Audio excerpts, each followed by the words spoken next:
Let's talk about bad fuel. Fuel going bad, literally, spoiling in the tank, going off like the chicken.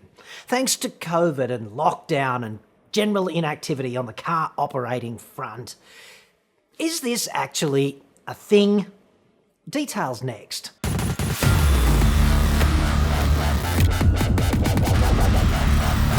I'm John Cadogan from AutoExpert.com.au and I get new cars cheap for buyers here in Australia.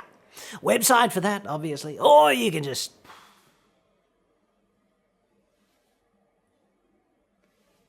click the card that's up there now, dude.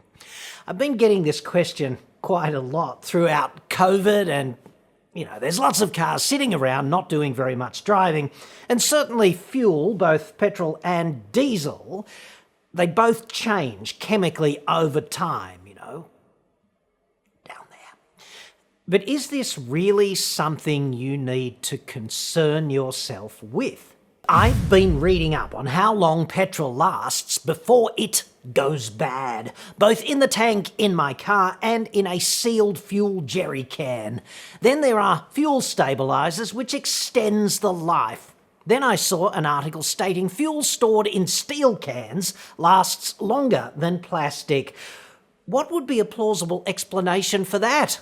Or they might be saying the can itself lasts longer. Dunno on that. Okay, so let us bunk and debunk some of this, shall we? First up, this bullshit about, quote, I've been reading up about this. If your car doesn't have a problem, dude, let us not be solving it, okay? Let us not go to Dr. Google/cars and invent something to obsess about because non-problems essentially do not demand solutions, do they? Just think about boobies instead. I find that just as productive and, frankly, far more relaxing. The most cited reference for these fuel going off claims is a 4-page PDF from BP, which I will link to in the comments, and you can have a read of that at your leisure. First up, though, fuel is not the friggin' bread, the milk, or the eggs. Like, it's not the chicken on the barbie, dude. Right? It doesn't go bad like fresh food, okay? It's not like that. Prawn heads in the hubcaps or something. Totally different fuel, okay? It does not work that way. Fuel merely degrades gradually over time, like gradually, unless you do something horribly wrong with it, okay? Lots of genius organisations out there, I note, like Suncorp and JD Power, etc., like dudes who should know better. They're trying to game Google's search results by lunching off this BP fuel going bad reference, but in reality, they just pay some cheap-ass writer with no technical knowledge. So what you get as the recipient of these fuel goes bad search results that you do when you are bored shitless on lockdown is you essentially just get a mixture of bullshit, gibberish, and fear-mongering. How to know if petrol is stale? Look out for sediment at the bottom of the tank, water separation. Suncorp there, and I would be, frankly, surprised if Suncorp employed a single industrial chemist as an industrial chemist. And frankly, that statement from them, which you just saw, is just indefensible bullshit. Like, how exactly are you expected to, quote, look out for this freaking water separation or this sediment in your fuel tank? X-ray vision? I really think it's a bad idea for ordinary people, i.e. not Superman and not mechanics, to pull fuel systems apart or attempt otherwise to look into a fuel tank, which is usually just jam-packed with highly combustible and otherwise very hazardous vapour. So there's that. If there is a problem with your fuel, okay, it's likely to present itself as a failure of the engine to start, or generally rough running, or hesitation under load, or an engine check light, and frankly, that's what I would be looking out for. So shame on you, Suncorp, for not knowing your ass from your elbow on this. But Thanks so much for putting it out there anyway for website search indexing so that you can get more website traffic. Well done. Hashtag arseholes. BP actually says the storage life of petrol is 1 year in a sealed container. Once the seal is broken, the fuel has a storage life of 6 months at 20 degrees C or 3 months at 30 degrees C. Okay, so let us subject that to just basic scrutiny, shall we? For most of us, petrol does not actually come in sealed containers, so that's kind of irrelevant bullshit, and thanks a lot. Well done, BP, for being spectacularly unhelpful to the majority of the consumers of your product. Overwhelmingly, we decant our fuel from underground tanks and we put it directly into the sealed fuel tank in our cars. Pro tip on this, okay? Fuel systems in modern cars are sealed by legislation to prevent evaporative emissions like fuel vapour from just fucking off into the atmosphere. So there's that. On the other hand, your lawnmower and things of that nature, probably not sealed in that way. So evaporation could be a factor in fuel quality there, but by the same token, the engine in your fine lawnmower is in such a low state of tune, frankly, that even a substantial reduction in fuel quality is unlikely to matter to the lawnmower operationally. Petrol is, of course, a blend of complex chemicals, and the lighter end tends to evaporate first, and this leads to an increase in both the density of the fuel and the octane rating if evaporation is allowed to proceed. BP provides a somewhat interesting table where it says fuel in a, quote, fuel tank, which is pretty non-specific. I'd like to know more about the storage conditions exactly. Is it sealed or vented to atmosphere, for example? Anyway, they say fuel in this tank gets 5% heavier via evaporation after 5 weeks, but once again, you'd have to assume that's a lawnmower type tank scenario and not a modern car, seeing as ongoing evaporation is just not a thing in modern cars because the tanks are sealed, and so is the rest of the fuel system.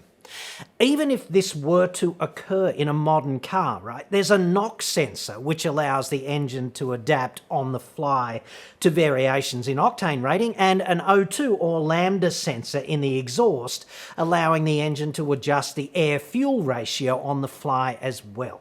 So evaporative variations in fuel quality over weeks to months will not damage your car's engine or stop it from running normally. In a peer-reviewed open access paper from intechopen.com titled Liquid Fuel Aging Processes in Long-Term Storage Conditions, which, if you try to read it, warning, fair warning here, it's really hard going technically. I tried, I skimmed a lot of it. Anyway, the authors noted a study by the Automotive Industry Institute which found a reduction in RON rating in petrol samples stored in sealed steel drums, try saying that with 3 bottles of bourbon on board, in sealed steel drums for 4 years. Okay, they noted this variation. The RON was still technically compliant with applicable standards, however, but there was a reduction caused by the formation of resins over time, and the amount of resin depended on the initial fuel's composition. That's after 4 years in variable weather conditions, in sealed drums, okay?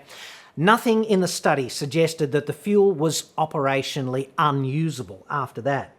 They in fact concluded that fuel storage was a complex system and it is not possible to create a single algorithm describing all model processes of their aging during storage. And in my view, this is the difference between actual scientists commenting on this and marketing department bullshitters.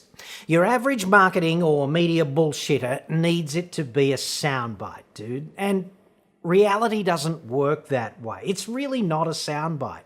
Speaking of which, a full tank limits the amount of oxygen in the tank which the gasoline is prone to evaporate into. Jessica Chokesy from JD Power there with her wires well and truly crossed in my view. So well done there, Jessica. Advising people to keep their tanks topped off for the oxygen. Fuel does not react with atmospheric oxygen, like not that much, not that quickly. Certainly it oxidizes, but the process is slow. There is very little oxygen in air, okay? Air is only about 21% oxygen gas, which is like 1 litre in every 5. And if you've got 25 litres of fuel down there in a 50-litre tank, you've actually got about 30 litres of air because there's also an airspace for expansion built into the tank. And 25 litres of fuel weighs about 19 kilos, and that requires about 280 kilos of air to oxidize fully at an air-fuel ratio of 14.7 to 1. And air weighs about 1.2 kilos for every 1,000 litres, so you'd need roughly 250,000 litres of air to oxidize the 25 litres of fuel in the tank fully. And you've only got 30 litres of air down there, right, in the tank. So that's enough to oxidize roughly fuck all of the fuel. 120 parts per million-ish, if you want to get more specific than that. Like, don't waste my time with this oxidation rubbish. Even if there's water in the tank from condensation or other effects, other chemical effects adding to oxidation in your tank, it's a minor effect in the context of a car that's not getting used as much as it was pre-COVID. As for evaporation, this is when fuel vapour rises up and saturates the air, not the oxygen, Jessica, back to school for you, but once that air actually gets saturated with fuel vapour in the tank, the process of evaporation stops because that's how this works. The air in the tank is a sponge, metaphorically, and a sponge can only hold so much water, or in this case, fuel. The fuel cannot just run away, evaporating out of control, because the fuel system is sealed by law. It only has access to a fixed volume of air to evaporate up into. It can keep evaporating in your busted-ass lawnmower, most probably, but not in your car, not a relatively modern car, say a car that's sort of up to 10 years old or something. So look at it this way, dude. Say one day, just hypothetically, we have this big global pandemic all around the world, and you go from commuting every day and filling up twice a week or something to just driving to the shops twice a week so that you don't get cabin fever, and to stock up on, life's essentials, the masks, the hand sanitizer, the toilet tissue, stuff like that. Say, I don't know, it's 5Ks round trip to the shops. That's going to be 10Ks a week of driving for you. Something of a come down, I know. 520Ks every year, which is about 1 tank of fuel in an average car. Every 12 weeks or 13 weeks or something, you'll be down to 1/4 of a tank. So stop at the servo on the way home once every 3 months and buy 1/4 of a tank. Live life on the edge. Mask up and fill up. Keep JD Power Jessica happy and her quaint oxygen evaporation hypothesis, right? This way, your tank will be a shandy of brand new petrol, 3-month-old petrol, 6-month-old petrol, and 9-month-old petrol kind of thing. There won't be too much air down there. It's highly unlikely that you will experience any operational problems whatsoever with that fuel. Just think about boobies instead. Phase separation is when water contaminates the fuel tank or fuel system, causing the ethanol content to separate from the regular petrol. Thanks to the high-tech miracle of media fear-mongering, you've probably also heard of the fuel phase separation thing, which affects ethanol-blended fuels like E10, which is commonplace here in Australia. This is where humidity from the air condenses to liquid water in the tank when the temperature drops, and it mixes with ethanol in the fuel and turns into a layer of somewhat unhelpful sludge at the bottom of the tank. Chemically, this can happen, okay? It's possible, but it frankly doesn't happen all that much. It's more likely on poorly sealed tanks like lawnmowers and in marine applications where ethanol blends are really not recommended generally for exactly this reason. But if you are buying only one tank every 3, 6, 9 or even 12 months and you are concerned about this phenomenon, live life even further out on the ragged edge and use unblended petrol like straight petrol, 95 RON or something like that. You will not even notice the additional cost, and another non-problem is solved. Boobies, here we come. Diesel is not a volatile fuel, therefore it does not suffer from starting issues or from issues of evaporation that petrol does. Perhaps you are one of those red-blooded, blue singlet bogans preparing for another COVID-inspired pilgrimage to Dingo Piss Creek. Because you cannot, travel overseas and drag the reputation of Australia even further into the sewer by behaving exactly as you would at home. Shit-faced by 10 a.m, no pants in public, things of that nature. The Australian way. If that's you, I suppose you are concerned about diesel and operational implications for your fine 4x4 wanking chariot, sadly inactive, sprawled across the nature strip, just like you were last Friday evening. Filter blocking sedimentation is a risk with diesel after about just 1 year, 1 whole year. Okay, just get the filters changed more regularly if the fuel in your tank is approaching its first birthday, or just go out and drive a little bit more. How hard is this? Fungus and bacteria can also grow in diesel, of course, provided there's water in the tank from atmospheric condensation. BP's recommendation there is add a diesel-compatible biocide to the fuel every 6 months if you are not chewing the juice that often in your 4x4 chariot. My recommendation here is just hitch up your 3.5-ton acoustically transparent aluminium chitois. And yes, I am referring to your god-awful caravan, the cockroach of the highway and the visual scum of the burbs. Head for the fabled Creek o' Gold and just never return. It's what you want anyway, clearly, and certainly it's in accordance with what the rest of us are hoping for also. So what a neat fit. Best regards. Dude, it's been emotional. Next up, okay, fuel stabilisers. I've only got bad news here for the sellers of these largely bullshit additives. You don't need to bother. Even if they work, it's not a thing.